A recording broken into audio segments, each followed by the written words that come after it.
Ayatul Kursi is made up of 9 sentences. Allahu la ilaha illa huwa al-hayyul qayyum, number 1. لا تأخذه سنة ولا نوم, number 2. له ما في السماوات وما في الأرض, number 3. What's number 4? من ذا الذي يشفع عنده إلا بإذنه, that's number 4. يعلم ما بين أيديهم وما خلفهم, number 5. ولا يحيطون بشيء من علمه إلا بما شاء, number 6. Then وسع كرسيه السماوات والأرض, number 7. ولا يؤوده حفظهما, number 8. وهو العلي العظيم, number 9. 9 sentences. The first sentence is Allahu la ilaha illa huwa al-hayyul qayyum. It's a beautiful sentence which ends with 2 of Allah's names. What are those 2 names? Al-hayy, al-qayyum, the living and the source of all establishment. Everything stands and exists and is maintained because of Allah. What's incredible is that the last sentence, sentence number 1, has something in common with sentence number 9, which is وَهُوَ الْعَلِيُّ الْعَظِيمُ. How many names of Allah in the last sentence? 2 names of Allah in the first sentence, 2 names of Allah in the last sentence. Okay. Before I go to the second sentence, let me tell you something about security. Security guards have a very hard job. But if you get a if you're in security, you have to sit in your booth. You have to stare at the CCTV. It's the same picture. And you can look at it for 12 hours, 8 hours. What tends to happen when you're guarding something? You tend to get... Allah Azza wa Jal says about Himself, لا تأخذه سنة ولا نوم. Drowsiness. Drowsiness happens when you're tired. And of course, what happens after that? What's the next step? Naum. This is the second sentence. The second sentence is, these are things that creation has. Creation gets tired and it starts getting drowsy and eventually it falls to sleep. What was the second last sentence? وَلَا يَؤُودُهُ حِفْظُهُمَا. Guarding the skies and the earth does not exhaust Allah. When someone's exhausted, what do they get? Sina and Naum. The second sentence is actually connected to the second last sentence. لا تأخذه سنة ولا نوم ولا يؤوده حفظهما.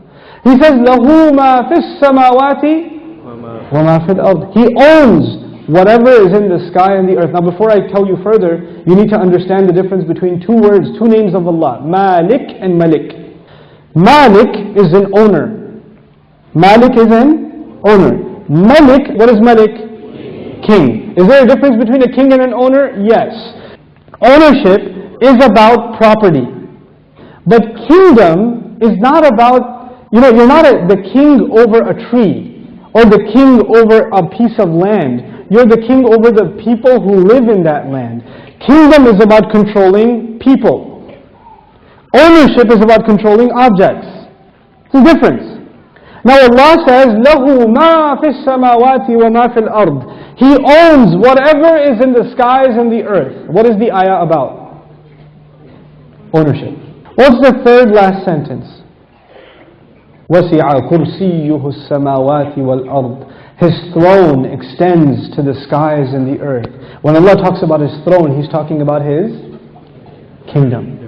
One dimension of control is ownership. The other dimension is kingdom. Both completing the picture.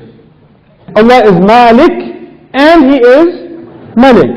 The Malik part of Allah's attribute, لَهُ مَا فِي السَّمَاوَاتِ وَمَا فِي الْأَرْضِ. Third sentence. The kingdom of Allah, وَسِعَ كُرْسِيُّهُ السَّمَاوَاتِ وَالْأَرْضِ. Okay. What's the fourth sentence? مَنْ ذَا الَّذِي يَشْفَعُ عِنْدَهُ إِلَّا بِإِذْنِهِ. Let's understand this ayah first. Who will come and make shafa'ah with Allah except unless He gives permission? In other words, what is shafa'ah? Shafa'ah means you got connections. Shafa'ah means that you were about to lose your job, but your uncle is the manager and he came and said, no, he's with me. That's shafa'ah. On Judgment Day, we are in trouble possibly, and then somebody comes and says, no, they're with me. They're with me. Go easy on them, please. We beg Allah Azza wa Jalla to qualify us for the shafa'ah of Rasulullah sallallahu alaihi wasallam. So this ayah is about nobody having any authority unless Allah gives it to them.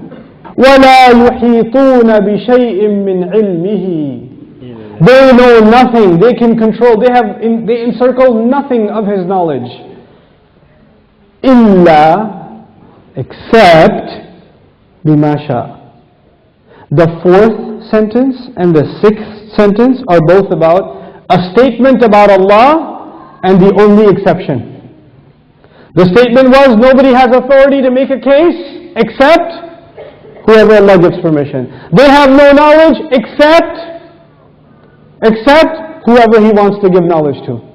Otherwise they know nothing. The fourth and the sixth sentence are correlated. The first and the ninth, the second and the eighth, the third and the seventh, the fourth and the sixth. What's left? Middle sentence? So he says, يَعْلَمُ مَا بَيْنَ أَيْدِيهِمْ وَمَا خَلْفَهُمْ. Oh my God, he says He knows what is ahead of them and what is behind them. And He knew what is coming ahead in the ayah and what was behind in the ayah. He put in the middle of it is, I know what's ahead and I know what's behind. Who speaks like that? Who speaks like that? Subhanallah.